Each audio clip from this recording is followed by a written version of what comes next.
ہم ابھی مکہ کی قریب کی زیارتیں کرنے ہیں. کیا کرنے ہیں؟ زیارتیں.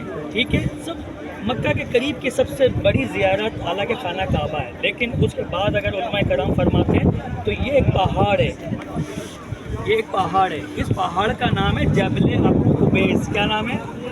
جبل ابو قبیس. ہاں، یہ اللہ قرآن پاک میں اس کا تذکرہ فرما رہا ہے کہ یہ میں نے دنیا میں سب سے پہلے پیدا فرمایا اور یہ بھی جنت میں ہوگا.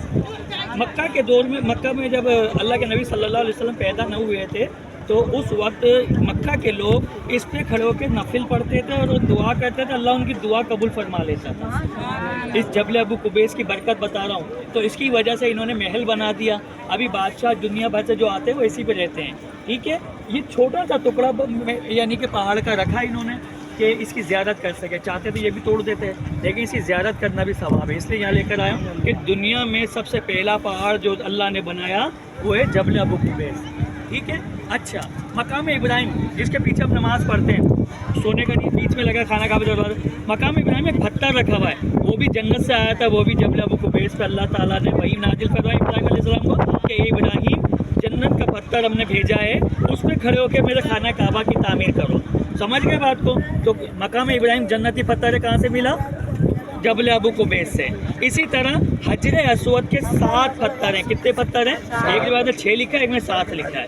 تو 7 پتھر اسی جبل ابو قبیس پہ جنتی پہاڑ پہ ملا. وہ جنت سے آئے تھے. اللہ کے رسول صلی اللہ علیہ وسلم وہی نازل ہے، محبوب ہم نے تمہارے لیے جنت سے پتھر بھیجے، اس کو خانہ کعبہ میں نفس کر دو. تو تمام بادشاہات کے لگے میں لے کے جاؤں گا، میں لے کے جاؤں گا. اللہ کے نبی نے فرمایا جو اس فجر کی نماز سب سے پہلے حرم میں داخل ہوگا وہ لے کے جائے گا. تو اتفاق سے اللہ کے رسول صلی اللہ علیہ وسلم سب سے پہلے حرم میں داخل ہوگا. تو اللہ کے نبی فرمانے لگے اے بادشاہوں آؤ میرے ساتھ. سب مل کے چلتے. اللہ کے نبی نے چادر بچھائی اور سارے پتھر اس پہ ڈالے اور ڈالنے کے بعد سب مل کر لے کے گئے جبل ابو قبیس سے خانہ کعبہ کے پاس. تو اللہ کے رسول صلی اللہ علیہ وسلم نے سب کا ہاتھ لگوایا چادر پر اور پھر اپنے ہاتھوں سے نفس کیا. کچھ سالوں بعد اس کو چوری کر کے ایران کا بادشاہ لے گئے تھے، لیکن پھر جنگ کے تحت وہ مل گئی. لیکن ہمارے کو اس کی تاریخ پتہ ہونا چاہیے کہ جبل ابو قبیس پہ ہی دونوں پتھر جنتی ملے، ایک مقام ابراہیم کا پتھر اور ایک حجر اسود کا پتھر. کہاں سے ملا ہمیں؟ جبل ابو قبیس پہ. ٹھیک ہے. یاد رہے گا یہی جنتی پتھر، یہی پہاڑ ہے. اسی پہ اللہ کے نبی صلی اللہ علیہ وسلم نے کئی بار عبادت کی. وہ دیکھیں سامنے 2 چھوٹی چھوٹی کھڑکیاں نظر آ رہی ہیں. بالکل زوم کرو اس کو، چھوٹی کھڑکی کو زوم کرو. ٹھیک ہے. یہ اوپر ایک چھوٹی سی مسجد ہے، مسجد بلال. جب یہ محل نہیں بنا تھا تو میرے کو مفتی کرام نے بتایا کہ محل سے پہلے یہاں پر ایک مسجد تھی پہاڑ کے اوپر، تو اس مسجد کا نام تھا مسجد بلال. تو ابھی تک وہ موجود ہے. ابھی محل کے اندر جو لوگ رہتے ہیں اس میں نماز پڑھتے ہیں. تو یہ یعنی کہ اس لیے مسجد بنائی گئی تھی کہ حضرت بلال حبشی رضی اللہ تعالیٰ عنہ ادھر کھڑے ہو کے اذان دیتے تھے، پورے مکہ کے اندر یعنی خانہ کعبہ میں گونجتی تھی، تو لوگ آسانی سے حرم میں نماز کے لیے آ جاتے تھے. ٹھیک ہے.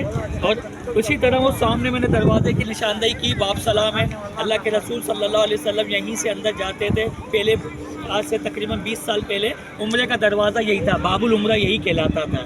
سمجھ آ رہی بات؟ اسی طرح میں نے بتایا کہ یہ جو واش روم بنا ہوا ہے الٹے سیدھے ہاتھ پہ، یہ واش روم ابو جہل کا مکان تھا. ابو جہل کا مکان دور عثمانیہ میں یعنی کہ لوگوں نے طے کیا کہ اسی جگہ کو واش روم بنانا چاہیے. ٹھیک ہے. یاد رکھیں گے یہ سب باتیں. اللہ تعالیٰ قبول فرمائے. صلو علی الحبیب صلی اللہ